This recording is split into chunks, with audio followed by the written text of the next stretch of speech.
What's good, Twitch? It's your boy Dgotsauce, and I'm back with another live stream. Thank you guys for tuning in. I appreciate y'all viewership.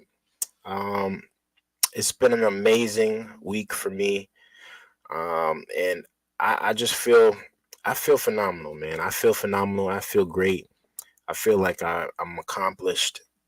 I've have been accomplishing a lot, and you know, I just say that to say this. Uh, we chasing our dreams this year. It's all gas, no brakes. That's the motto. That is the logo. That is the that's the message of the year. It's all gas, no brakes. And no matter how hard it gets, no matter how far the finish line feels like it is, no matter how many people try to come at me, how many people try to, tear me down or tear you down, we push into the end, man. We push into the end, and we going to see greatness come out of this. So, with that being said, I love you guys. I really do appreciate your viewership. We're getting better every single live stream. We're getting better. We're learning new things. We're adding more stuff to the live stream. We're just trying to make this thing a very entertaining show for you guys. And just for myself too. I like to be entertaining. I like to make sure that the people like what they see, and I'm not putting out trash for the entire for the people that watch me. I love you guys, man, for real. I really do. I know I haven't really even met you guys in person, but you guys that come in and just even say stuff in the chat, um, and comment on the videos, I really do appreciate that. I really do appreciate that. I hope that you guys are doing well. Um, I hope that everything sounds okay. Let me just make sure on my end.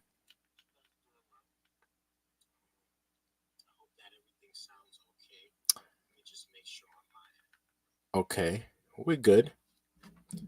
We are good. All right, let's get into the show, man. Turn on your notifications if you're rocking with me. Make sure you guys leave a like on the stream and hit that subscribe button if you guys are new.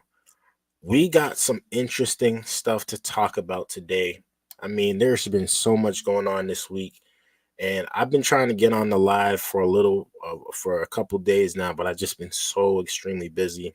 But I said, you know what, tonight I gotta put a time to the side. There just never seems to be enough hours in the day. There never seems to be enough hours in the day anymore. And I try to like squeeze in as much as I can. Into 24 hours, but sometimes I'll be running off of 2-3 hours of sleep. 2-3 hours of sleep. I'm gonna tell you the honest truth. I go from work to work to work to family to work, family, work. It's like a simple schedule, but it's very jam packed with the grind. Honestly, it's jam packed, and yeah, of course, I signed up for it. This is what I choose to do because I want better for myself and my family. But you know, I'm just saying, it's not enough time. I wish I didn't have to sleep. That's how much I'm so dedicated to just making this thing happen, just being great. I wish I didn't have to sleep, but I have to put my eyes down at least for a couple hours to to be productive the next day. But we gonna get into the show, man. We had some breaking news today. Um, Football Hall of Fame legend O.J. Simpson has officially passed away today. Rest in peace to O.J. Simpson. Let's tune into the video and hear what happened in O.J. Simpson's world. Let's tune in, y'all. We have just learned that O.J. Simpson has died at the age of 76. His family putting out this statement just moments ago. On April 10th, our father, Orenthal James Simpson, succumbed to his battle with cancer. He was surrounded by his children and grandchildren. During this time of transition, his family asks that you please respect their wishes for privacy and Grace. And that's from the Simpson family. Apparently, was battling cancer, Sandra.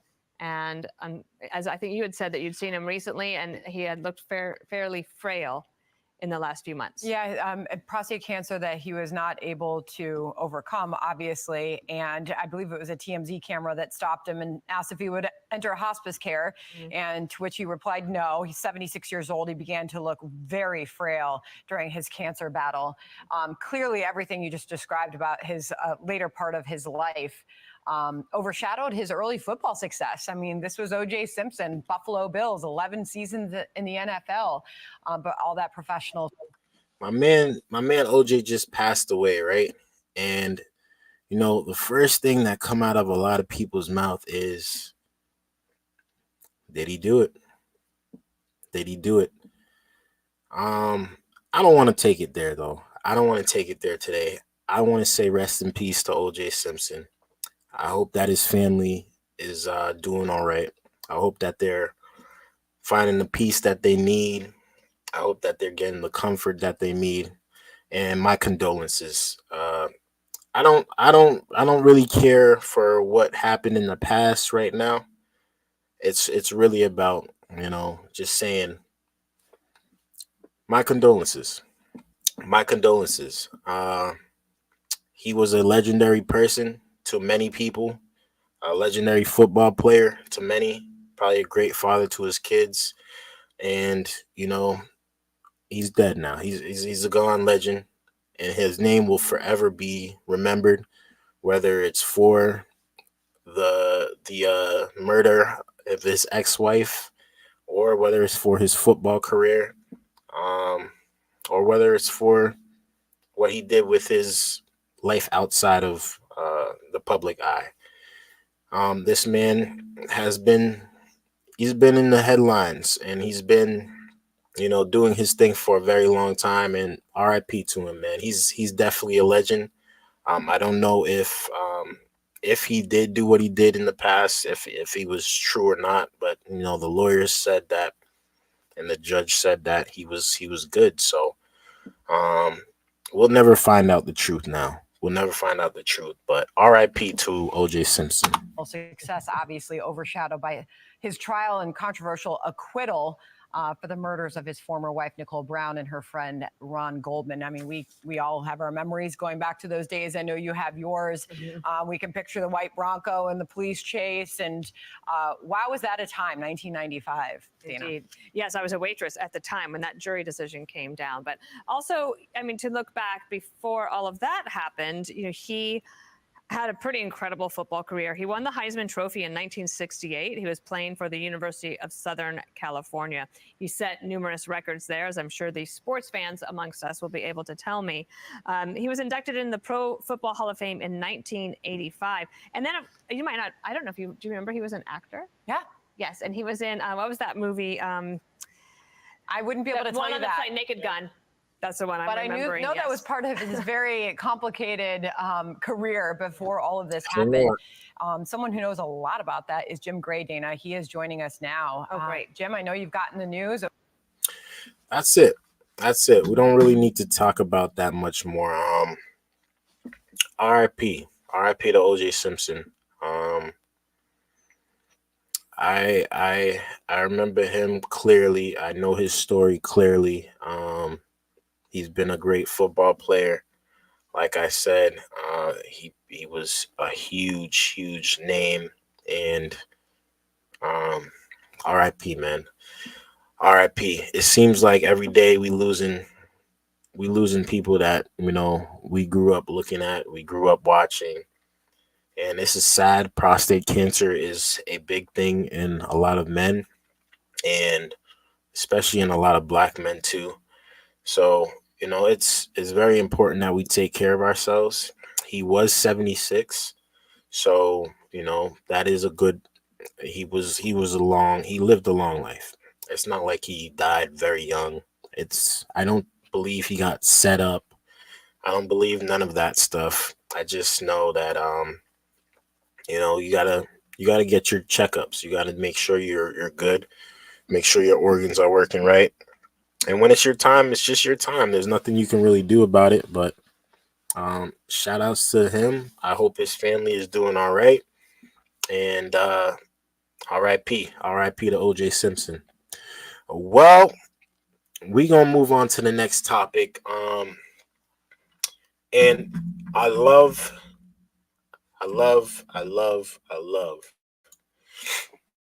to keep bringing up what we gonna talk about our next segment of the show. Our next segment of the show. I, I don't know how or why people would choose to have kids to end up killing them. I don't understand why. I don't understand why. And this story right here is such a sad story. A woman had killed her boyfriend in Woodlawn Hills, and then not too long after goes on the highway and throws her baby out of the window, and the baby gets ran over by a car. Absolutely sad. Let's tune into the video and see what's going on in Woodlawn Hills. 3 disturbing crime scenes, all believed to be related. A baby found dead, a man stabbed to death in a deadly car crash. Yeah, Eyewitness News reporter Irene Cruz is live in Woodland Hills with the latest on the investigation. Irene. John, Rachel, these are all awful and sad cases. Investigators believe they're all connected, though it's not very clear exactly how. The first of those scenes happening here at this apartment complex in Woodland Hills. You can see the gate behind me has been damaged and now covered in crime tape. But let's break down the incidents and the timeline of all this. This is just horrific. Monday, around 4:30 a.m., a baby around 5 or 6 months was pronounced dead on the 405 after she was found in lanes of traffic. Another girl between 7 and 9 years old was found on the side of the road with injuries and was taken to the hospital. This was in the Westchester area. And then just 30 minutes later, around 5 a.m., a deadly crash was reported in Redondo Beach. A woman crashed at a high speed into a tree, killing her. And then at 7:30 a.m., LAPD got reports of a man's body at this apartment complex in Woodland Hills on Varial Avenue. Neighbors say they heard arguing and described the gruesome scene. What can I say, man? What can I say? She offed her boyfriend. She offed one of her kids. She wanted to off probably both of them, but one of them survived. And then she offed herself.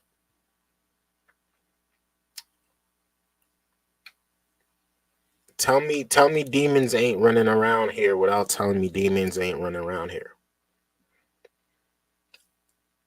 Tell me this is evil without telling me this is evil.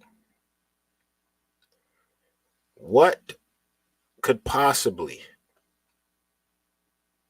be going through somebody's mind to take it this far?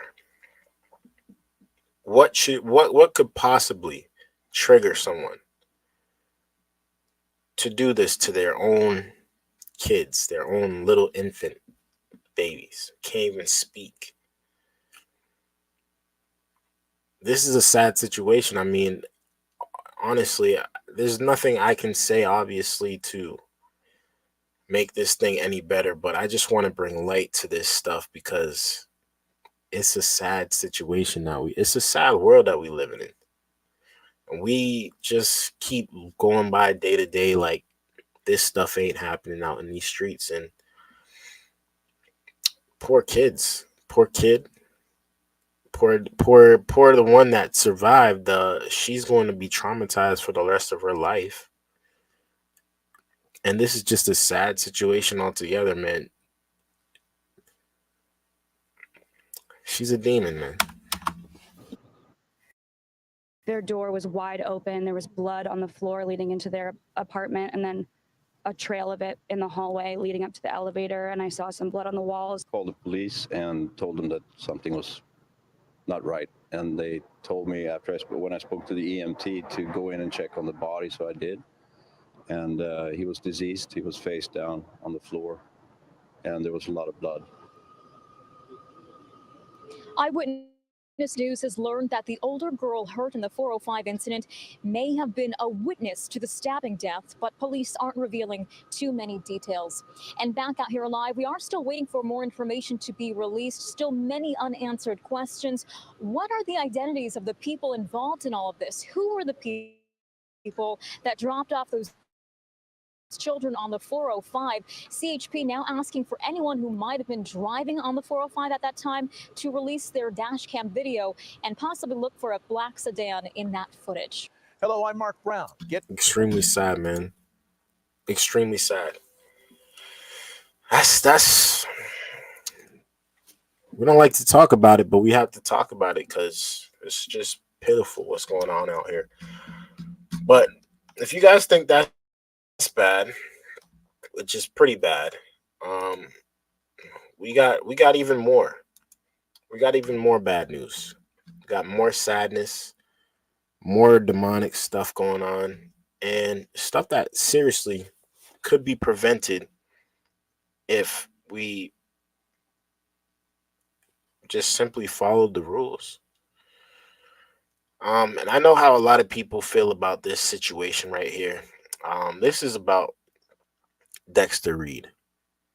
Now, if you haven't heard about Dexter Reed, he is a young black man that was fatally shot by Chicago police. And the video has been released of the body cam footage. And before I even say my 2 cents, let's just tune into the video and see what's going on in the streets of Chicago. Hands. Open the door now! Open the door now! Also breaking, disturbing video released showing Chicago police officers firing 96 shots during a shootout after a traffic stop. A police officer was wounded, shot in the wrist. The driver dead. 96.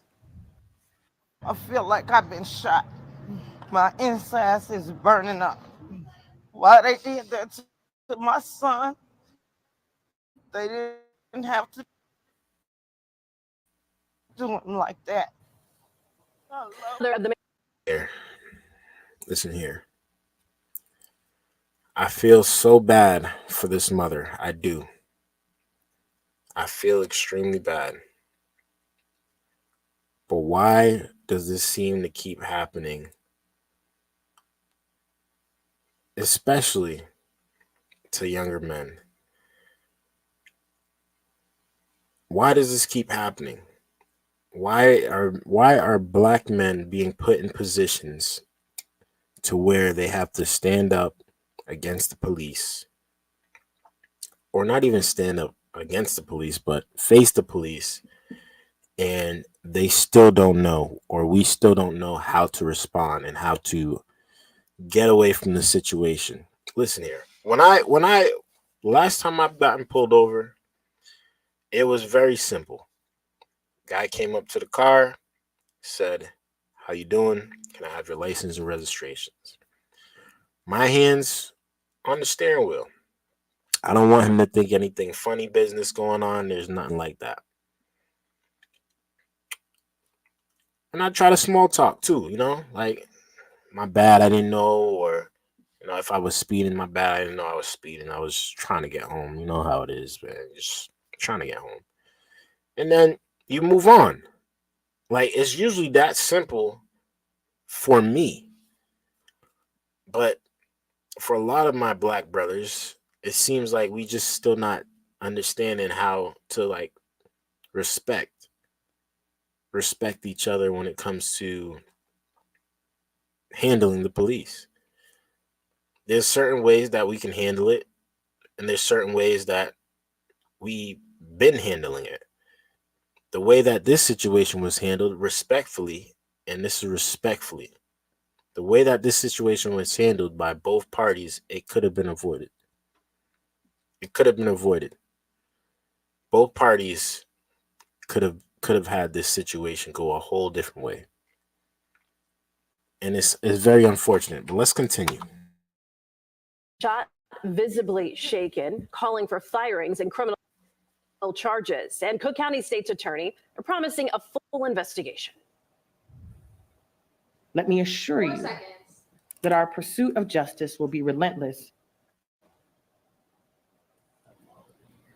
We have team coverage on what the video shows in reaction from family and city leaders. We start with CBS 2's Chris Ty, who's breaking down what we've seen and talking with experts about what comes next. Chris. That's right, Jim and Erica. Later this week, the state's attorney, who you just heard from, wants to sit down with the officers involved as questions swirl. It's like we struggle with streaming right now or something. I'm not sure, but hopefully we getting it together. Hold on. About the use of force in this case and whether it was justified here. Other questions emerging over why these 5 plainclothes officers circled Reed's car in the first place. Roll the windows down. Roll the window down, man. Roll the window down. What are you doing? It's just after 6 p.m., March 21st. You see both his hands? Officers from a tactical unit in the 11th district circled the car driven by 26-year-old Dexter Reed. Hey, don't roll the window up. Don't roll the window up. Okay. Do not roll the window up. Unlock the doors now. As commands weren't followed, officers pointed their firearms. Reed's family later said what the officers never pointed out to him was why they were there in the first place. Open the door now. See what I mean? You see what I mean? Both parties. Ain't no cop gonna just come up to the car talking about open up the door. That's not how it works. You gotta tell me what I'm getting pulled over for. You gotta tell me what you want. You gotta ask for my name, my license, all that stuff. Don't just come up to the car talking about roll your window down.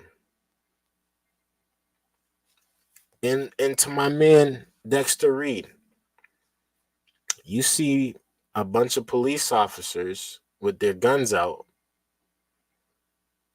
and you choose to do the opposite of what they say, when you could have just been like, yo, cool it.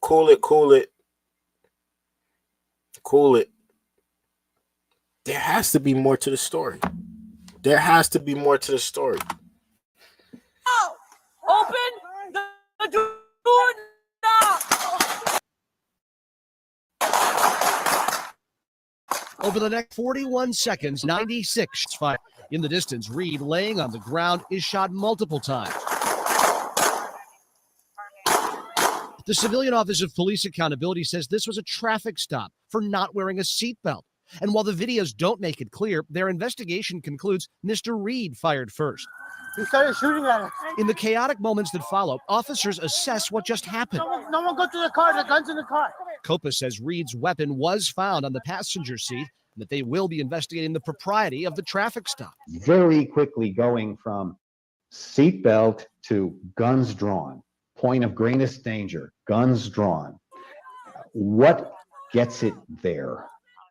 Why? Professor David Harris of the University of Pittsburgh School of Law believes there's a missing piece here. I didn't hear anyone try to calm the situation down. I didn't hear anyone try to say, hey, put your weapons away. Don't shoot. I didn't hear any of that. And I'm pretty sure Dexter Reed was just trying to make it home. And so are the rest of the police officers. So we got a bunch of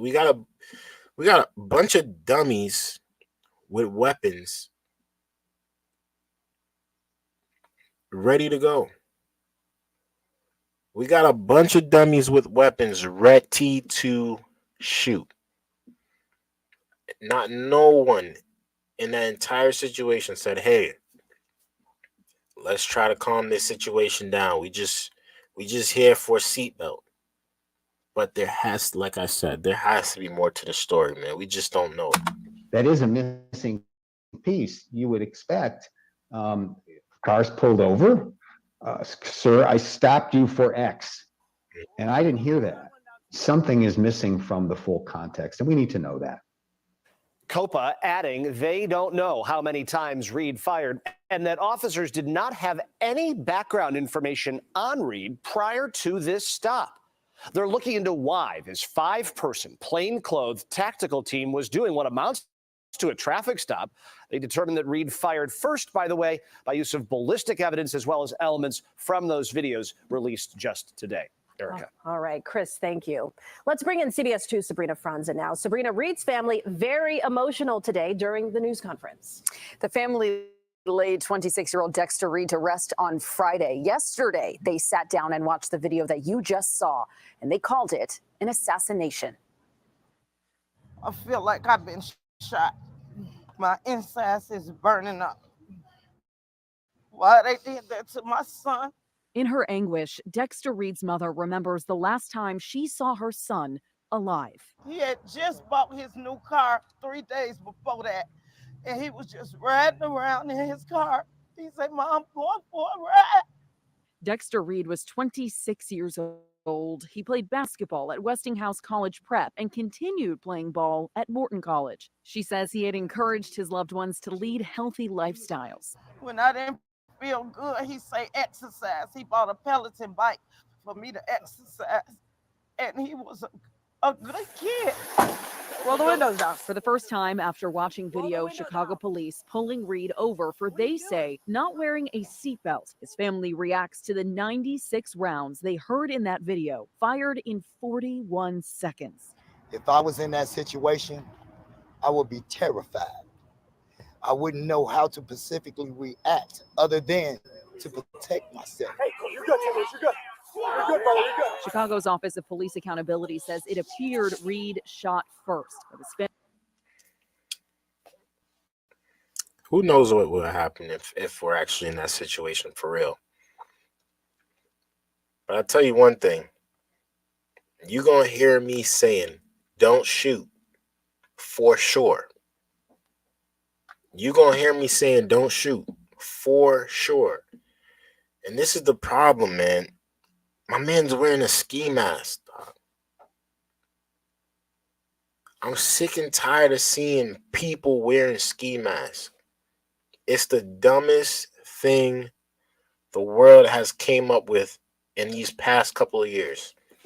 A ski mask are known to be put on robbers, criminals, gangsters, thugs, all the above that we know is terrible for our community. But instead, we got kids out here thinking that it's a cool trend and that they should be wearing ski masks because, you know, the rappers do it.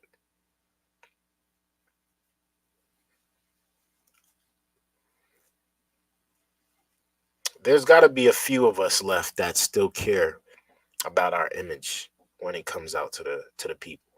There's got to be a few of us left that still think like, yo, ski masks are for criminals. Because that's how I was raised. How I grew up, I remember seeing ski masks and I automatically knew. I was like, oh, that's trouble. That's trouble. It don't matter how good the person look underneath the ski mask. As soon as I see the ski mask, that's trouble.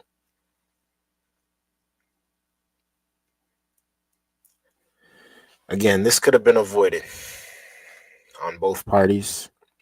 Unfortunately, we have another black man, another black young man slain by police officers. And it's not the best feeling. It's not the best feeling. I don't personally like seeing it.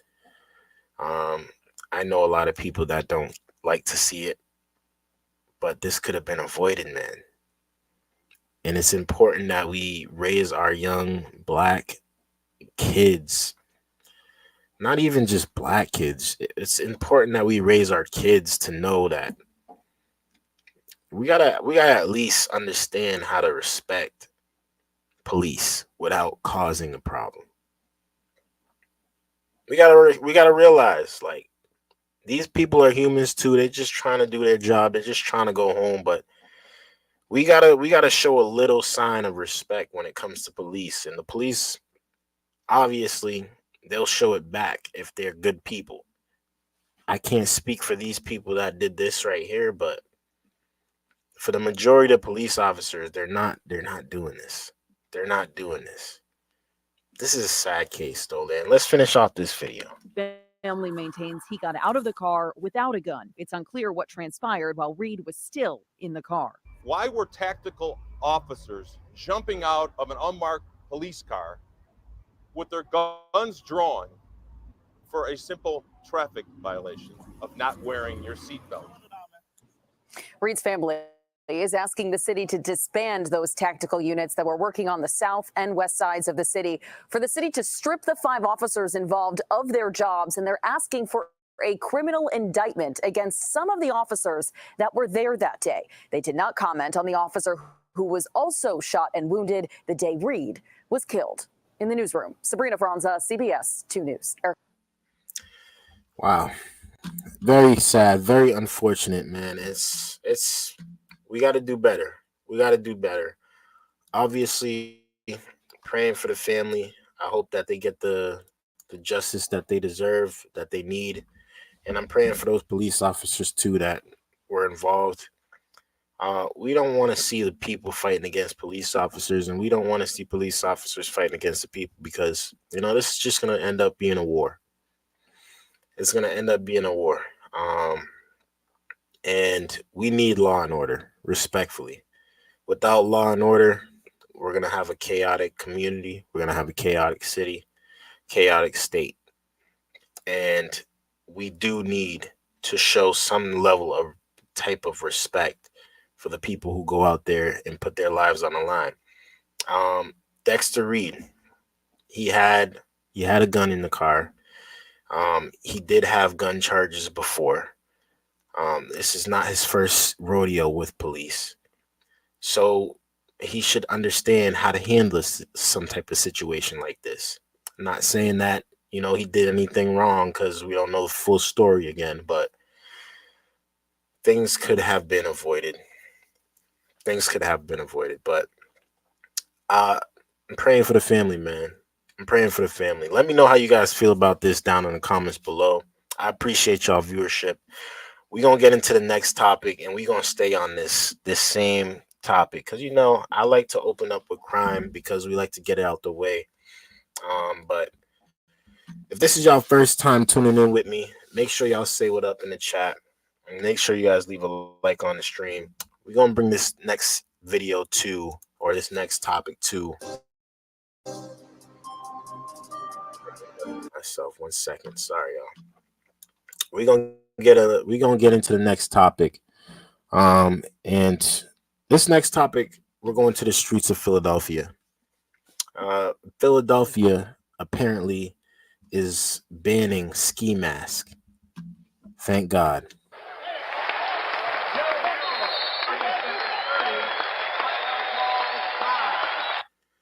Thank God. Thank God. Finally, somebody is smart enough to say, you know what, ski mask ain't it. You know what? Let's give another hand clap.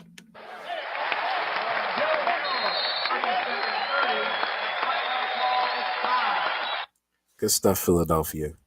Shout out to y'all for doing the right thing. Let's tune into the video and see what's going on in the streets of Philadelphia. That ski mask may be the reason that somebody did not notice something and did not open fire. Sometimes people don't want to be seen. Sometimes you put a mask on to make you feel comfortable. You in your own little world. Philly is all about survival. So, I mean, if you don't know how to survive, then I don't know how you're going to live in Philly for real. Voting an affirmative, the bill passes. In an effort to curb crime, Philadelphia passed a law late last year banning the wearing of ski masks throughout public spaces. We move forward and we make progress as the people and city when we remove our masks. Yet critics note there's no data that says banning ski masks will reduce crime. In fact, violent crime was down in 2023 as compared to 2022, according to city data. Property crimes during the same period, however, took off. More than 3 months since the ban became law, there have been instances of authorities asking residents to remove their masks on public transit, but police have yet. Let me know how you guys feel about this down in the comments below. But I'm gonna tell you my little piece about it. I fully agree and I fully support the banning of ski masks. I think that ski masks are ridiculous. I think that they're for criminals. I think that ski masks are for thugs, for gangsters. And honestly, respectfully, they're the dumbest trend that we have seen. To say somebody is protected by wearing a ski mask, we have to have another conversation if you're wearing a ski mask to protect yourself. If it's that dangerous that you cannot show your face on the streets of Philadelphia, you guys are dealing with a huge problem. You're dealing with a huge problem. And I notice how it's not older people that are asking or older people that are on these cameras talking about the banning of ski masks. It's young people, young teenagers, young college kids, young people that are here talking about it's not safe in Philadelphia. If you don't have a ski mask, you might not survive. That's a huge problem. That's a huge problem. And ski mask is not going to save you from getting shot. If somebody got on a ski mask, honestly, you're more of a threat to me than someone that don't have on a ski mask. I automatically assume this is bad energy. This is a bad vibe. I automatically assume it. So I don't understand how people could sit here and say, ski masks are good for the people. But let's continue. Yet to enforce the law or issue fines in public spaces, according to local officials. This has sparked both confusion and anger amongst residents. There's a lot of adults around the city who say, I do get a little weary when I'm walking down the street and I see someone walking towards me with a ski mask. And so what do you say to them who say, we actually like the ski mask ban? Just because you have a ski mask, that does not mean you're going to commit a crime. And I think us putting a correlation between the two is definitely problematic.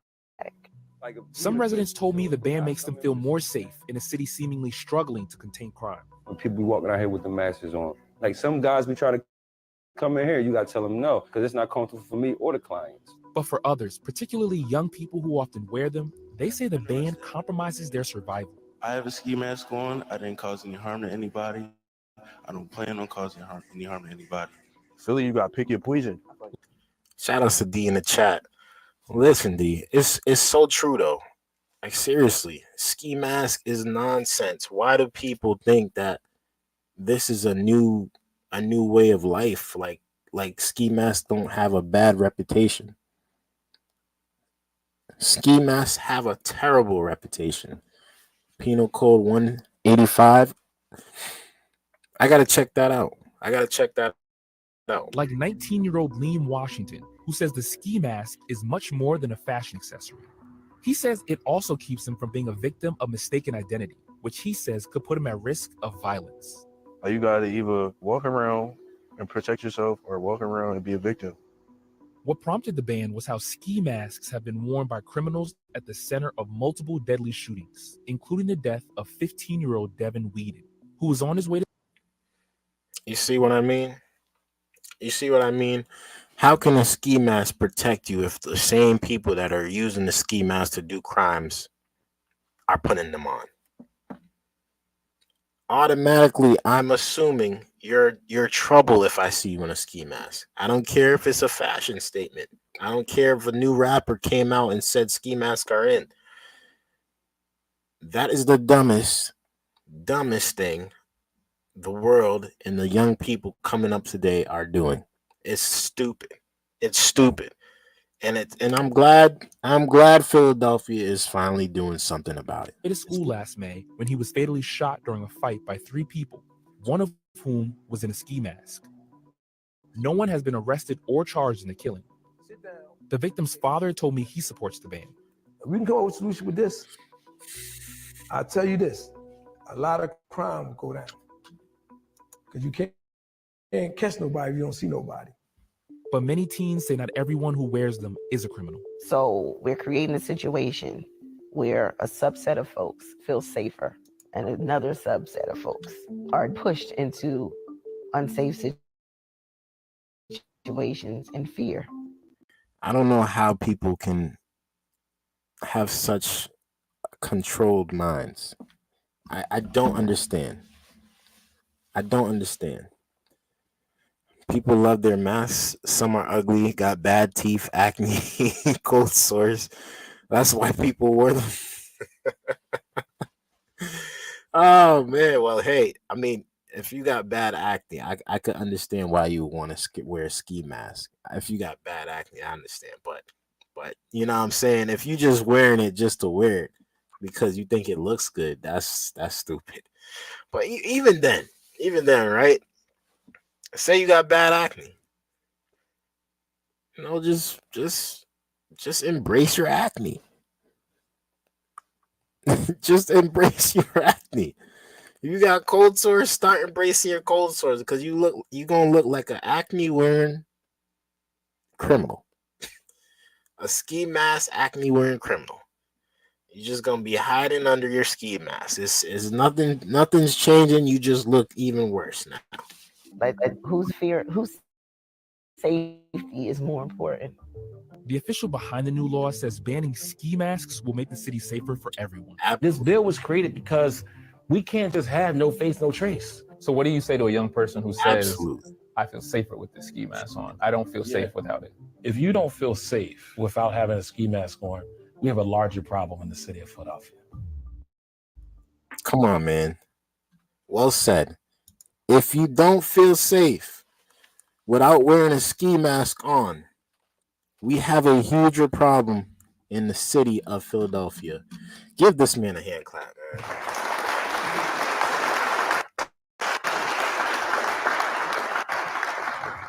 Honestly. Wow. That's all I gotta say. Let me know how you guys feel about that video down in the comments below. I applaud Philadelphia for stepping up and taking this stuff into their own hands. And I hope to see the crime start decreasing because of it. I hope to see. Thank you guys for tuning in. I appreciate y'all viewership though. We're gonna get on to the next subject, and this is a little bit older. Somebody had told me, you feel sick? Oh, you sick of all this bullshit. I understand. D. I understand because there's a lot of people out here that like literally they're victims of their own demise, honestly. Like they want to be coddled, they want to be emotionally cared for, they want to be babied so much that they'll do the dumbest things to get what they want. They'll do the dumbest things. Ain't no way nobody can tell me ski mask make you safer. That's the dumbest thing I've ever heard. To me, ski masks make it feel more dangerous. I'll be honest with you. I'll be honest with you. But this one is a little bit of an older video. Not too old. It's still within a year, but somebody had sent me this on Instagram and they're like, you should definitely review this on your channel. It's about Trump's Agenda 47 and what he wants to do when what he wants to do by rebuilding America. So he had posted this on his YouTube channel, and I just period of less than over it. Sorry, I'm getting a little ahead of myself. I just wanted to go over it with the people and give our thoughts and see what's going on with in Trump's world. Let's tune into the video, y'all. 1 week, Joe Biden accidentally admitted that we're sending cluster bombs to you, running out of ammunition. I don't know how that works, but that's what he said. Then he called up reserve forces to ship them to Europe, proving that we are running out of troops. And that's also a fact. We have very few people signing up to join our military. These actions reveal just what an insanely dangerous situation Biden and the demented warmongers have led us into. Less than 3 years ago, I'd fully rebuilt the United States military and steered America into such a strong global position that peace was breaking out all over the world. We had peace through strength. 29. Honestly, we're already screwed with Joe Biden. So I don't know how worse it could get. I'll be honest with you. I don't know how worse it could get, but let's see what he got to say. Months later, the arsenals are empty, the stockpiles are bare, the treasury is drained, the ranks are being hollowed out. Our country has been totally humiliated, and we have a corrupt, compromised president, crooked Joe Biden, who is dragging us into World War III. And that's what's happening on behalf of a nation that paid his family millions and millions of dollars in obvious bribes. All you have to do is take a look at how much China, how much Ukraine have paid the Biden family. It's a total disgrace and a very dangerous one. Under these circumstances, the notion that we would even consider admitting Ukraine into NATO at this time is completely unhinged. Joe Biden can't even walk up a flight of stairs on Air Force One, and he can't put two sentences together. The last thing that this incompetent administration should be doing is risking war with a nuclear-armed Russia or China or other countries. We have somebody that doesn't have a clue representing us. When I'm back, I fully agree, and I fully understand why he would say something like that. Is because we don't want to get into war with Russia, really. Russia has a bunch of nukes, a lot of bombs, and a lot of money. And they also got the support of the Chinese army, the Chinese military, the Chinese government. We don't want that smoke. Respectfully, I think that the United States has the best military, of course. I don't think anyone is touching us when it comes to that, but a nuke is a nuke. A nuke is a nuke. And nukes don't have they got everybody's name on it. It don't matter who you is, where you stay, what you look like. If a nuke is coming to town, you might as well say goodbye. You might as well say goodbye. I don't think Trump will screw us. It's just that nobody wants to be taken by surprise anymore. It's true. It's true. I don't think he is going to screw us either. But would I be surprised if he does? That's what politicians do. So I wouldn't be surprised. I know right now he's trying to get as many votes as possible, but so he's saying a lot of things that people want to hear. But is it actually going to take effect? Is he actually going to do what he's saying? We'll see. We'll see. Back in the White House on day one, we are returning to a foreign policy that puts America's interests first. America's chief interest in Eastern Europe is peace and stability. We want people to stop dying. This war should never have happened, but it is long past time to end the senseless death and destruction. The numbers are much worse than you're reading about or hearing about or than they're telling you. Many more people are dying than you have any idea, and certainly many more than they're willing to say. Then, as I work to again rebuild America's military strength and deterrence that Joe Biden so foolishly squandered. You heard nukes aren't real? I don't know about that one. I don't know about that. Listen, if they is real, I don't want to even find out, to be honest with you. I don't want to find out if they're real for real. I hope they ain't real. I hope so too. I hope so too, D. I hope so too, but shoot. I don't want to find out. That's all I can say. Go down to that rabbit hole. I heard rabbit holes is just it's just going to trap you in there pretty much. You're just going to be covered by a bunch of a bunch of buildings. We need to take a long, hard look at defense procurement and our defense industrial base because it's been withered down to nothing. Given all the money we spend on the Pentagon, it's unacceptable that we would ever run out of ammunition or be unable to quickly produce the weapons needed.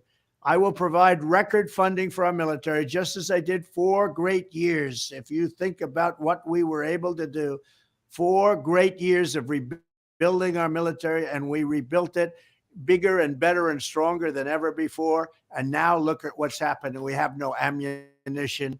as told stupidly by our president to the world so that everybody could know it. But I will also insist that we get more for every dollar spent because we're spending too much money foolishly and our prices are too high. In addition, I will ask Europe to reimburse us for the cost of rebuilding the stockpiles sent to Ukraine, which they should be doing now, but Joe Biden is too weak and too disrespected to even ask. The fact is that we've spent almost $200 billion in helping Ukraine, and Europe has spent just a tiny fraction of that amount.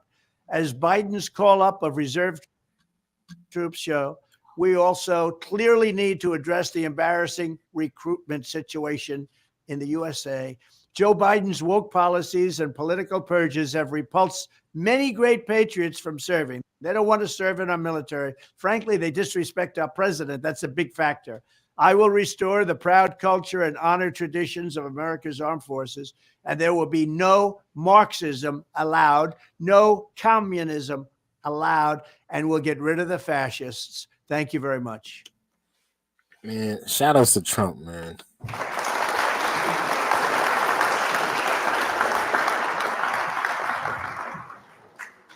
Shout outs to Trump. These past 4 years have taught me a lot about him.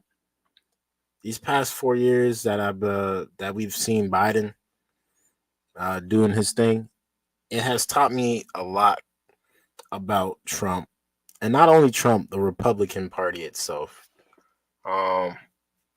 Shout outs to him, man. He's America first, 100%, 100%, 100%. Oh yeah, that's a fact. California is definitely, definitely Sodom and Gomorrah. I mean, it's starting to trickle in to a lot of places though. It's not even just California. Like I heard Atlanta's pretty bad now. I heard New York is pretty bad.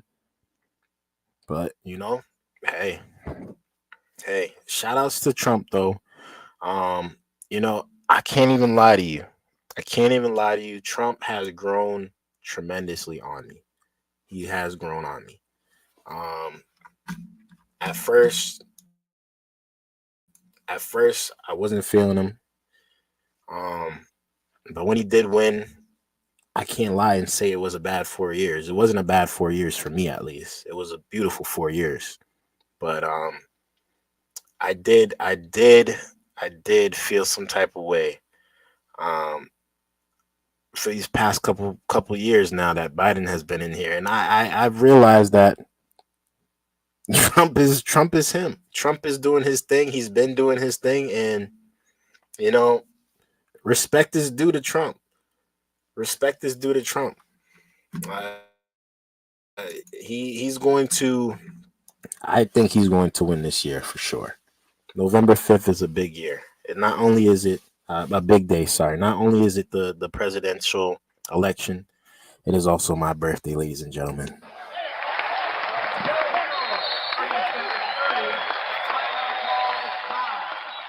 We had to see how hard he worked first to really appreciate the shit show we are now. It's so true. It's so true, D. It's true. Mad respect to Trump. Mad respect. I like what he's doing. I like the moves he's making. I like his policies, and I like his conservatism. I'm more on this side now. I'm not gonna even lie to you. I'm not gonna even lie. Biden has promised me and a lot of us a lot of things, and he hasn't fallen through with any of them, to be honest with you.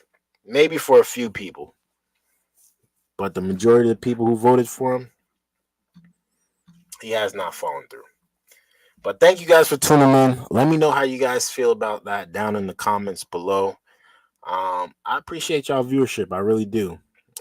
Make sure you guys leave a like on the stream. We gonna get into the next topic, man. We going to the lefties, man.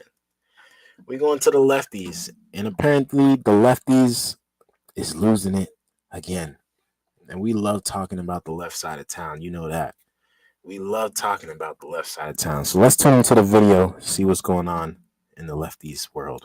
Now it's time for lefties losing it.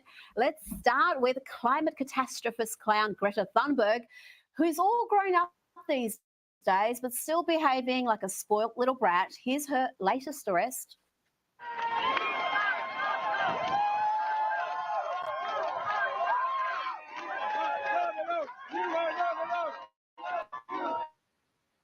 Despite her grinning like that and running happily into the bus, the narrative by the lefties online was that she was brutalised by the police. Here's one viral tweet using a still image, not the video, and claiming Dutch police used controversial Boca Pucci wristband on 4'11" Greta, she only 4'11", for protesting climate collapse and genocide.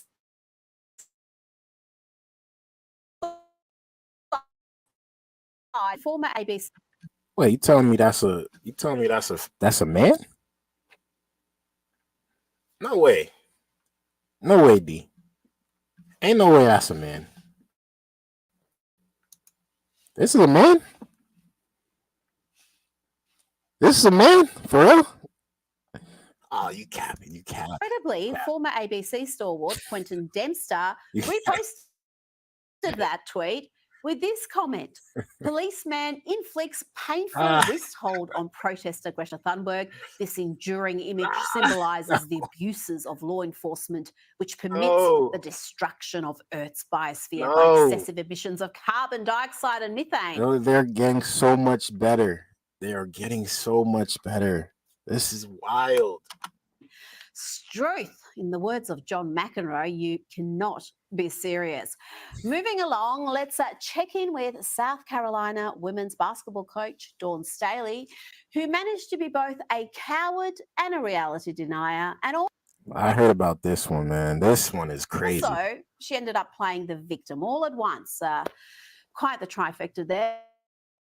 Let's see how this question about protecting women's sport unfolded. Watch for the lengthy pause before the harebrained answer. One of the major issues facing women's sports right now is the discussion topic about the inclusion of transgender athletes, biological males, in women's sports. I was wondering if you would tell me your position on that issue. Damn, you got deep on me, didn't you? She took a sip of the water. I'm under the opinion of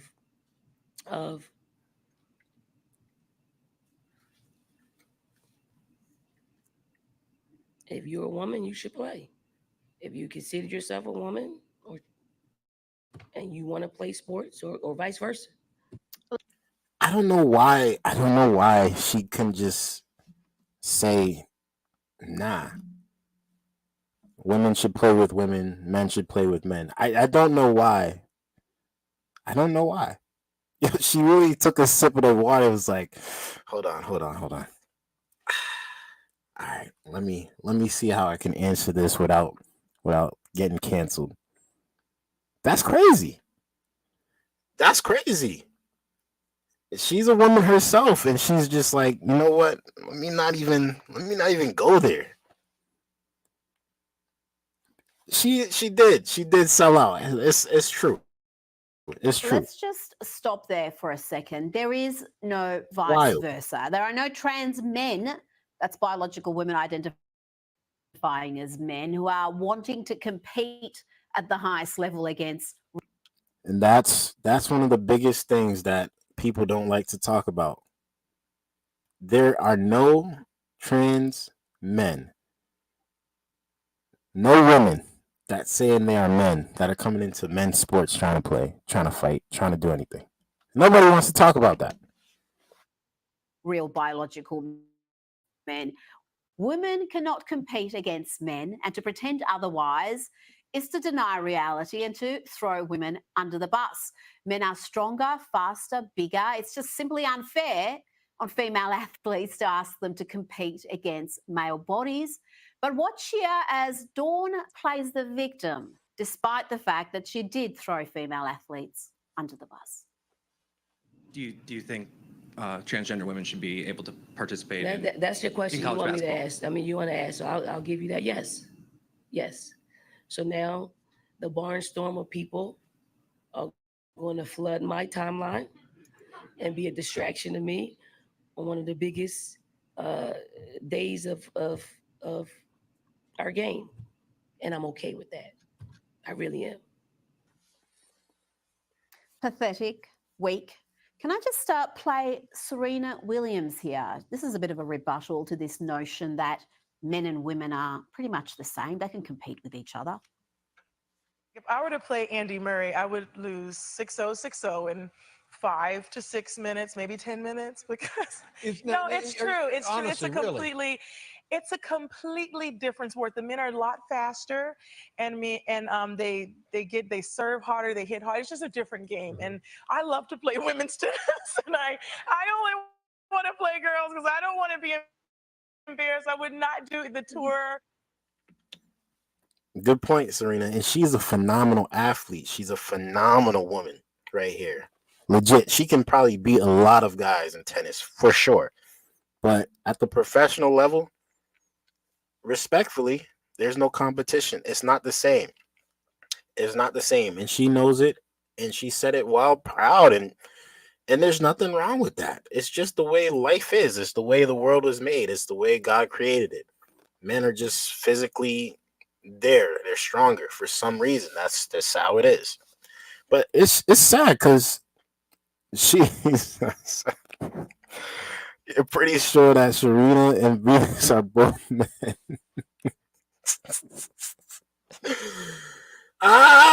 Yo, I love my chat. I love it so much. I love you.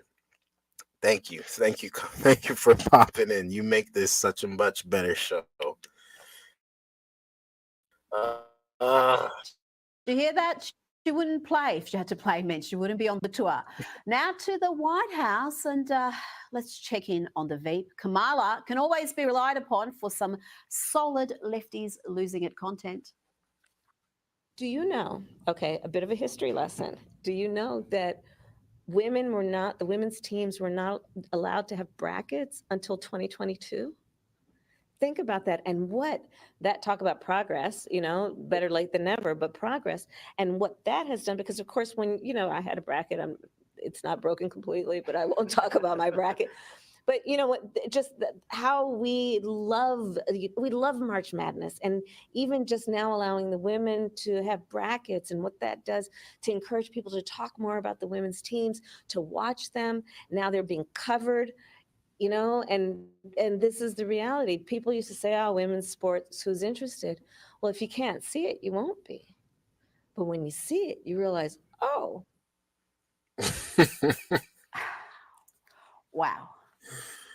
I love when Kamala Harris speaks because she just speaks like she knows what she's talking about. And in truly, she does not know anything she's talking about. Exactly. What is she talking about? Brackets? That's what we're talking about. Not even women's sports not being televised or women's sports not being celebrated that like it should be. We're talking about brackets.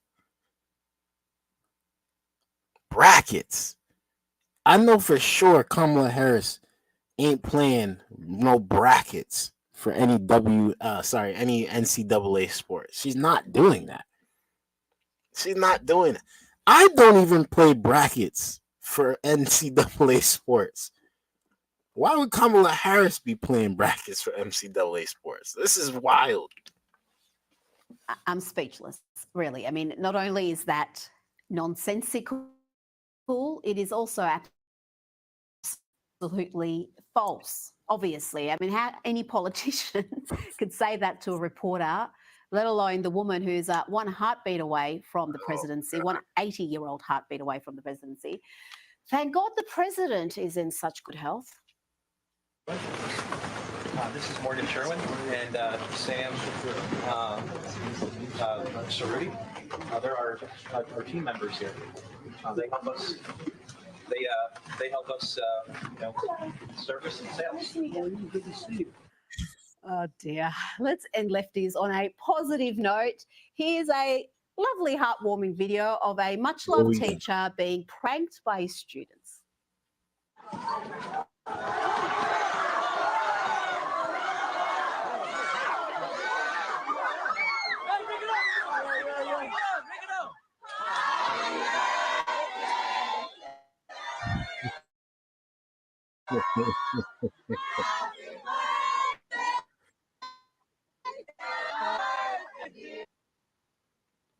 Well, that was a good one. That was a good one, at least. Oh man, shout outs to them. Shout outs to them, man. Lefties are losing it. Lefties are losing it. Man, can we get a hand clap for normal people in this world?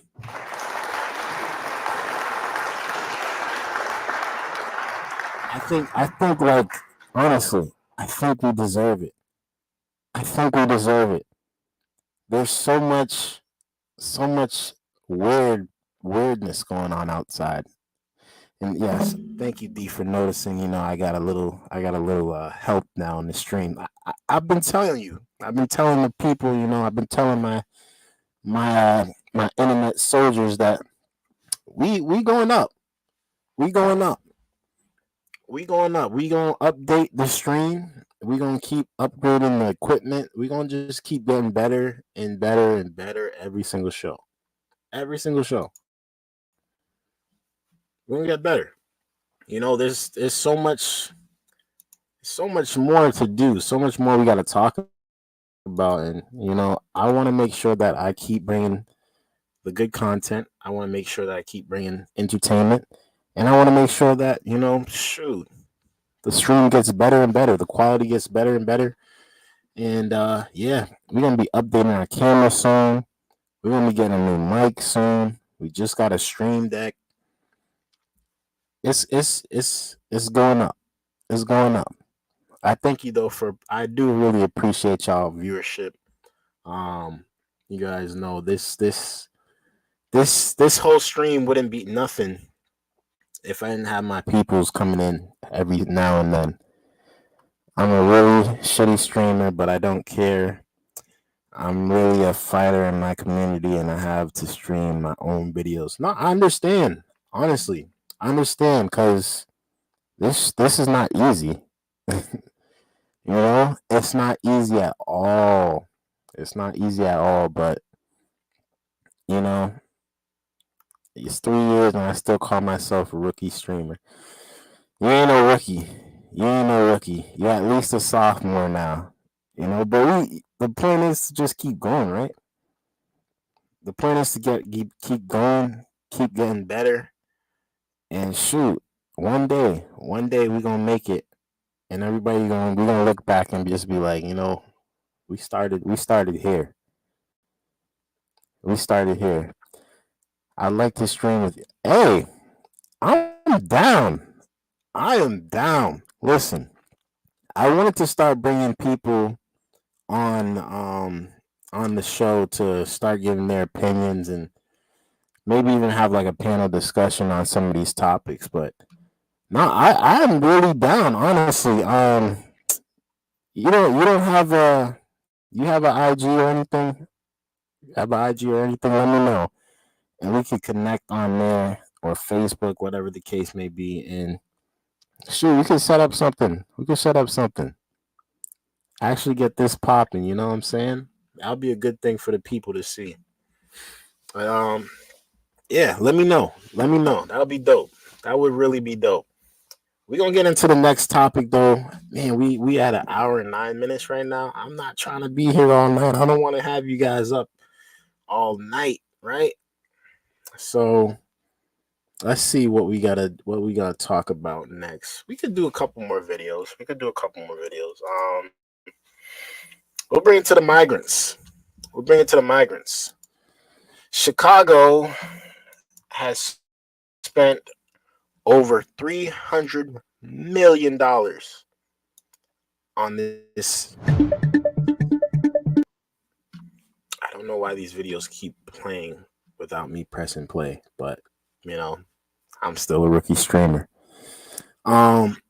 Chicago has spent over $300 million on this migrant crisis. And people are asking why and where their money going. So let's tune into the video and see what's happening in the streets of Chicago.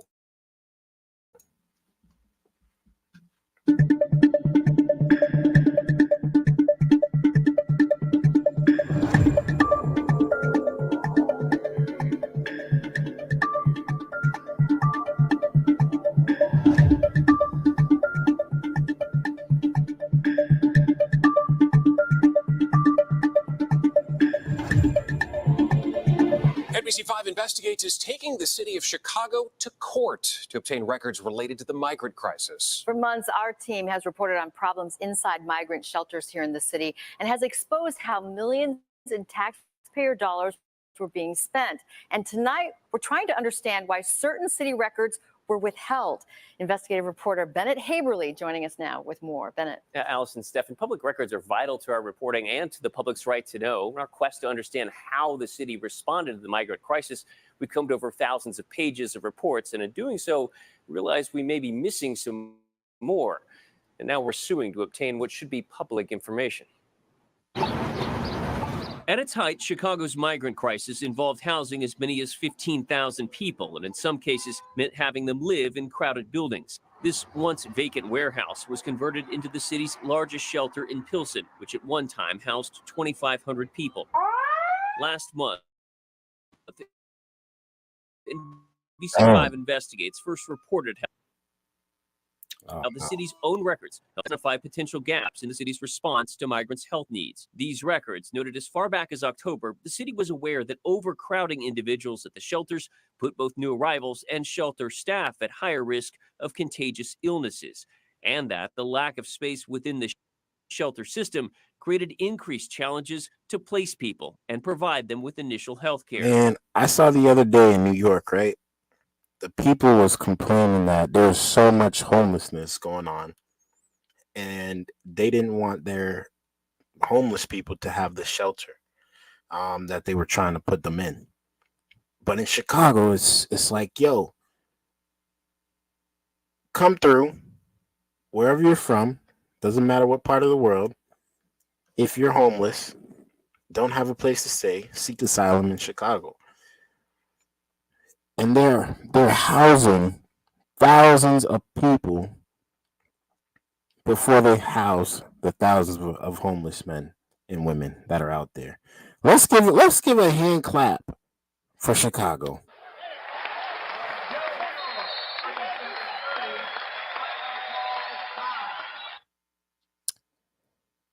Chicago is a failing city. And I say that I know you guys love Chicago. I love Chicago too, but Chicago's a failing city. I don't know why they would allow this to get this bad, but Mayor Brandon Johnson, he is actually 100% completely on board with what is going on with this migrant crisis. He's 100% on board. And unfortunately, they don't know what they're doing. Although they may seem like it's a good thing that they're taking in people that are on the streets, and a lot they're asylum seekers, and they're helping out people that don't live here. Oh, it sounds so good. But the people are paying for it. The people are paying a heavy penny for it, 300 million for it. And that is wild information. Wild. It was during that reporting process that we realized we may be missing 2 weeks worth of documents. It shouldn't take a lawsuit to get access to this kind of information, but this administration is increasingly making it impossible for people to get records unless they go to court. Attorney Matt Topic represents NBC5 Investigates. His firm filed a complaint on our behalf alleging the city failed to comply with the state's Freedom of Information Act. I think we've now filed 10 lawsuits for different clients for records about the migrant crisis, where the administration is just refusing to often even bother to respond to requests. What's not clear is if these records don't exist at all or if they're being withheld. Joe Ferguson with the Civic Federation, a nonpartisan government research group, says anytime a news outlet has to sue for public records, it can impact public trust in government. If you don't have it, say you don't have it and say why you don't have it. I think every one of these instances where the media has to file a lawsuit because by all appearances there is a hide the ball game that is going on, which then raises only more questions. So somebody's getting paid. Somebody's getting paid a lot of money to have all this happen. And that's probably what they're trying to figure out. How can you guys spend $300 million on people that are not even from here? Where's all this money going? How is the money getting split up? Who's the money going to? And why do we have to pay for it? That is the question that a lot of people are asking, and they're looking for the answers. And shout outs to NBC Chicago. They're suing Chicago to find out these answers. I don't think I've ever heard of a news station suing a state to get answers about where the taxpayers' money is going. This is a weird situation, but honestly, it's a beautiful thing. It is worth noting, in many cases, the city agencies request an extension of these requests, meaning it could be weeks or months before the public records are available. We'll certainly keep you posted on this. We did reach out, by the way, to the city for response. We're still waiting to hear back. Allison? So glad you're staying on it. Thanks so much, Bennett. Sure. NBC5 Investigates continues to follow the money and the hundreds of millions of dollars spent on the city's migrant crisis. Now, while the city has created a website to track migrant spending, our team found there are still many aspects of this that are shrouded in secrecy. Here's investigative reporter Bennett Haverly. As migrants begin to move out of shelters, invoices are still rolling in. The city of Chicago spent nearly $300 million on the migrant crisis so far, with more than $206 million paid to Kansas-based Favorite Healthcare Staffing, which staffs the migrant shelters. But not much is known about how these buildings are selected or how much the property owners earn from lease agreements. Answering that is difficult, in part because of how the city structured its migrant operation. It feels a little more translucent than transparent, right? You'll get some information, but not the full picture. The city's migrant spending website shows. Listen, I remember this guy. He was in another video, and he was pleading for migrants to be housed. But now he's hearing the amount of money that they spent on the migrants. He's like, it's kind of sounding a little weird. I'm a little concerned about where the money is going, but I still don't believe they should be homeless. I remember him clearly saying, I think the government should do everything they possibly can to house these migrants. And now he's saying a whole different tune in this video. This is crazy. More than $45 million have gone to a Louisville company, Equitable Social Solutions. That's where a number of those leases are. Mayor Brandon Johnson's office says Equitable helps facilitate and identify shelters through the help of another company, ReloShare. For months, NBC5 Investigates has asked for copies of the leases for the 27 shelters the city operated. Through a series of Freedom of Information Act requests, we received just 9 agreements. Those missing include lease agreements for the city's largest and most expensive shelters. You should not have to go through the hoops that you've gone through just to get to partial information. Joe Ferguson is Chicago's former inspector general. He's now with the Civic Federation, a nonpartisan government research group. This is definitely fishy business going on. Fishy business. Why is there not a lease agreement for over half of the leases that you guys are putting these migrants in? And why is there no paperwork? How are y'all funding this lease? Are they really even, is there really even a lease? those are all questions that are going through my head. So I can only imagine what questions are going through the people of Chicago's head. How come I have to get my taxes raised and we can't even get proper documentation or proper paperwork of how our money is being spent?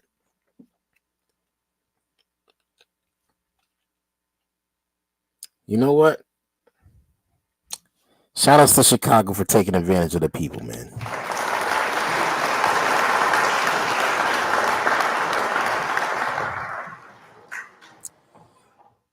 This is a sad situation, but let's continue. Absolutely should know at every step of the way where the public's money is going to so that we can make an assessment as to whether or not it is being used well. What we do know after reviewing hundreds of pages of invoices is how millions of dollars have flowed to these companies for the operation and use of the buildings. Take, for example, the city's largest shelter in Pilsen. Housing 2,300 migrants cost city taxpayers $38,000 for a single night. That's $280,000 a week, or more than $2.5 million over the course of 3 months. It was a similar story over at this Ogden shelter. For 3 months, $1.8 million. And at the end of Chicago, which at one time provided 1,500 beds, the cost $344,000 a week. If you total that out to a year, it's more than $17 million. It's tough to say how that money was divided up. Equitable Social Solutions directed our questions back to the city. ReloShare did provide a statement, but it didn't answer any of our questions, and the property owners either didn't return our calls or would not comment. If there are public dollars involved. I'm telling you, somebody's or a few people are getting rich off of this. Some people are getting super, super rich, and they're just sweeping it under the rug like nothing has happened. Like they ain't spending millions and millions of dollars weekly. That don't make sense. Shouldn't the public know where they flow? 100%. Alderman Andre Vasquez chairs the city council's migrant committee.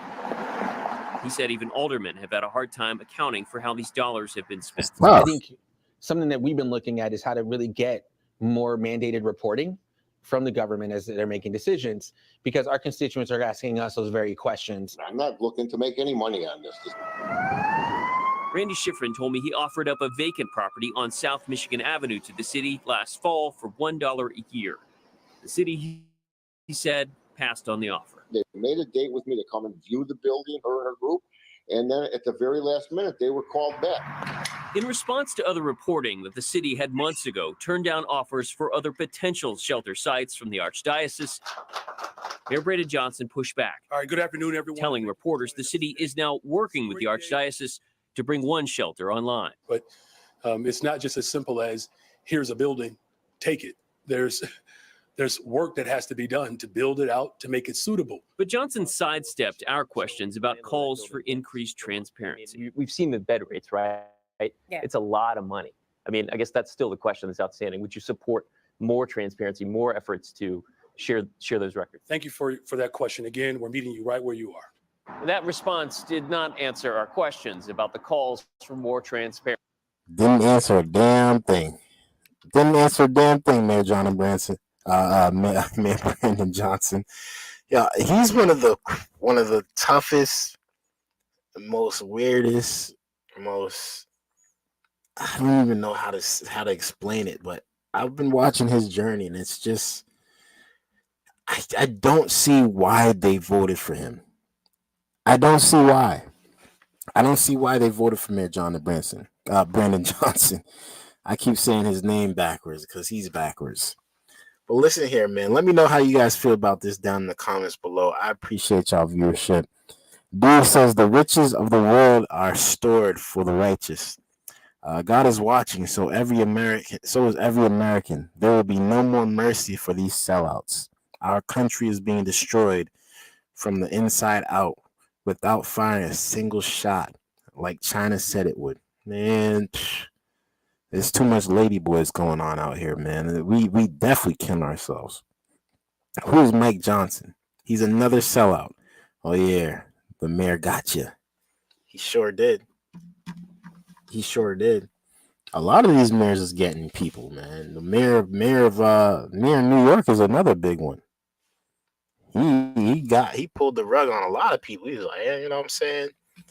Um, we are a migrant city, but we need help from the federal government. And I'm hearing him, I'm just like, Leaders of an association. out of all the things, we want our mayors and governors to do, y'all choose to do it for people who don't even have citizenship here. But shout out to y'all for tricking the people, man.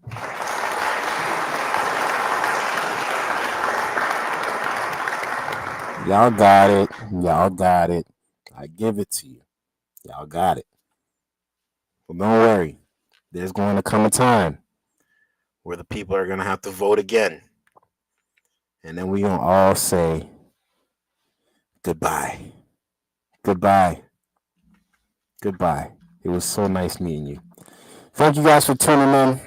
I appreciate y'all viewership. We got one more topic that I want to get into. And, this is the last topic of the night. So, we had to go out with a bang. Not too much of a bang, but it's a bang. Because we just came off of talking about how the lefties was losing it. And it seems like a part of the world, besides me, and besides all the other guys and women like me, a part of the sports world is waking up to this woke movement of men pretty much infiltrating women's sports. And the NAIA, which is another sports league, I guess. They are banning trans athletes from entering into women's sports. Finally.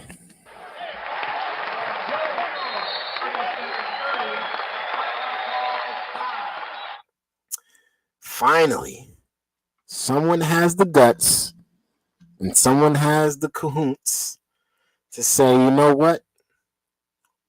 We ain't doing this no more. We ain't gonna allow men to just come into women's sports and just act like they women now. This gotta stop. Finally, someone said, you know what? We're not gonna do this. Shout outs to this this league.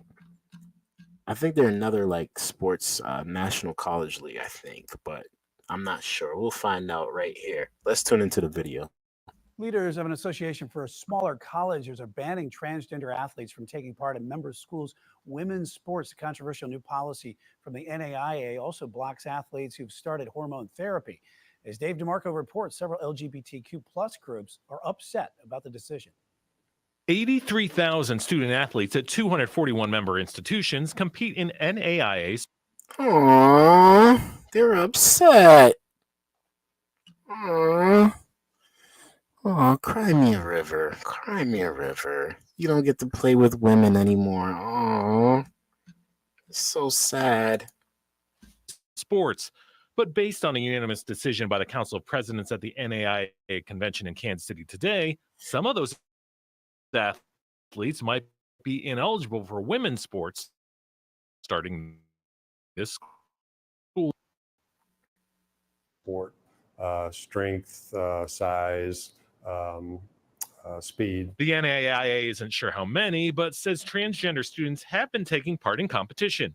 Under the new policy, anyone can compete in men's sports, but only students whose biological sex is female may participate in women's sports. And if the student has begun masculinizing hormone therapy, they can practice but can't play in external competitions.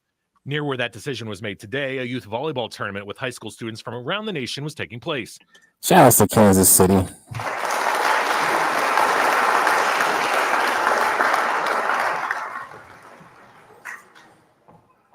Can we get another round of applause for Kansas City?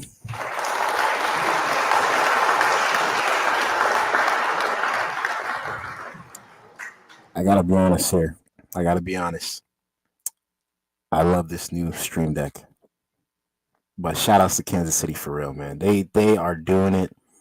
They are finally saying, enough is enough. I understand. I fully understand if we would all just have one big pile, one big sport, and it's all just joint, and we can all just compete in one big sport. Maybe that would look entertaining. Who knows? But this is not what we're doing. So we gotta call it like it is. Put a band to it and walk away. I fully am on board with this decision. Shout outs to Kansas City. Most parents we spoke with seemed to agree with the decision, but didn't want to go on camera. I mean, it's just not fair when you are taking scholarships away from collegiate athletes or high school athletes that could go on to play sports in college, and you're taking scholarships away and giving it to a male. The nation's largest LGBTQ civil rights organization sent us a statement today saying today the NAIA decided to bar an entire category of people from competition simply because of a right-wing outrage campaign that purposefully misrepresents and distorts the realities of transgender athletes while doing nothing to support women's sports.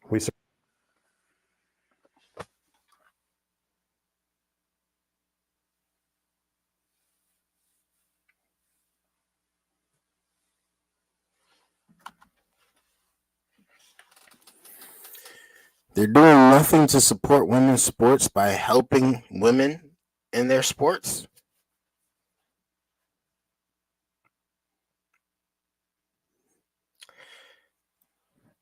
It would definitely look entertaining if we all just maybe, I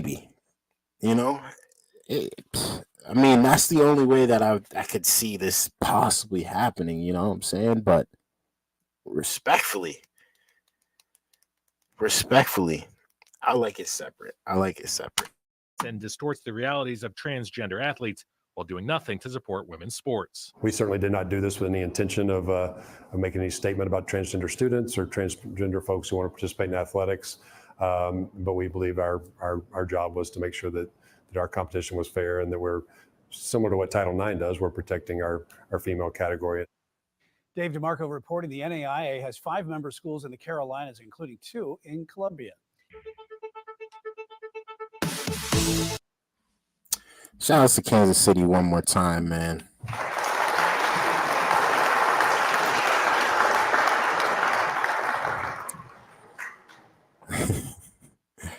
Let me know how you guys feel about that down below in the comments. I appreciate y'all viewership, man. The heartland needs to be, D says the heartland needs to be saved. This country, the coastlands are gone. For sure, nobody really wants to watch women's sports except for the athletes' families and friends.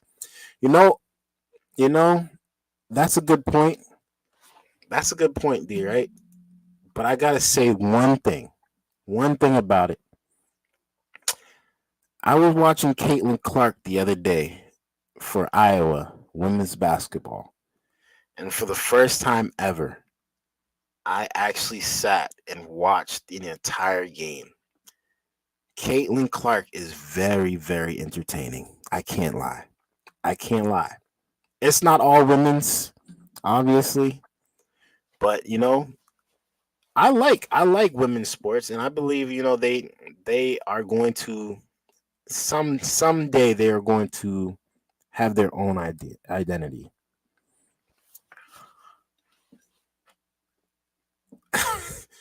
I understand. But she dropped 41 points. That was pretty entertaining. I can't lie. D. I can't lie. I know it sounds boring. It sounds so boring. But shoot, that one was a little entertaining. I can't lie. That was my first time ever watching. No, I never said I like women's sports. I just said I watched it. I do like women's sports. I'm not a hater of women's sports. I just said that I actually took the time to watch it. But okay, 41 points, but all that damn running back and forth.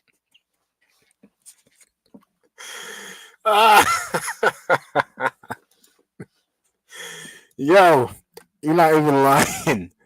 They missed mad layups. I'm not gonna lie. They missed mad layups. You're right. You're right. But she was pulling from the logo though. She was pulling from the logo. She was looking a little Steph Curry-ish out there. I can't lie, man. I can't lie. Ah, that was a good one. That was a good one. I appreciate you for real. I appreciate you. Thank you guys for tuning in. Thank you guys for tuning in. It was a great show. It was a great show, man. Wow. I think I'm gonna be back here again. I want to be back here again tomorrow, but we'll see how the schedule works. You know what I'm saying? Um, those are Michael Jordan numbers. 41 is that's what I'm saying. In order for you to drop 41, you gotta be doing something. You know what I'm saying? You gotta be doing something. But no, it was very entertaining to watch Caitlin Clark. I can't even lie. I don't know anybody else on the team. I don't know who else. She had 41. The rest of the team had about 13 points. So, you know what I'm saying? I was just watching her. Really. I was just watching her. But it was dope to see a woman score 41 points. I can't lie. It was dope to see that. It was dope. Um I haven't watched another game since, and I don't plan on watching any other games unless she is in the headlines again. I probably am not going to, but shout outs to her. Shout outs to the women that are trying to evolve the sport. Um y'all keep doing y'all thing, man. I'm not gonna hate on y'all, of course. There's no hate. I like women, I love women, so I wish them the best. We just want it to be realistic. That's all. Have realistic expectations when it comes to sports. That's it. But thank you. I thank you. If you get a consistent time slot, your fan base will grow. Your chat will know when you catch up, when to catch you. That's the best tip I got for you. I appreciate that. I appreciate that. It's true. It's true. I'm trying to be more consistent. I'm trying to be more on schedule. Right now it's all over the place because I'm just doing so much other stuff outside of YouTube, Like I work full time. I'm building a house. Got a family, I got a lot going on, but um, you know, the point that I'm going to definitely emphasize is um please be sure I enjoy your show. Please be sure to spotlight your own community as well. That is my message for everyone. You are the canary for a coal mine for Boston, baby. That is so true. I love you. I love you. I thank you really for your support. Um, and I appreciate you. I appreciate you every time you come in here. You make this stream a better stream. And one day, yeah, I'm building a house. I'm building a house. Or should I say rebuilding? I gutted the whole place out. I took my time, gutted the whole thing out, took down the walls, took down the insulation, left it to bare studs, and now we are on the floors now. We're doing the floors now, so it's a beautiful thing. We got probably a couple more weeks before I move in. All this background stuff that y'all see is going to be brand new. It's going to be a different setup. It's going to look completely different once I move into my house. But you know, it's a beautiful thing, and we going to keep pushing. We're going to keep live streaming. We're going to keep posting every single day. I am not stopping. All gas, no breaks this year. And I hope it's the same mindset for my people that are watching. I love you guys. I really do. I really do. And I appreciate y'all viewership. We got us a fixer upper two, built a barn, a tiny house. Oh wow, exciting. Dgotsauce. It's very exciting. Congrats to you too. Congrats to you too. It's a process. I learned it the hard way.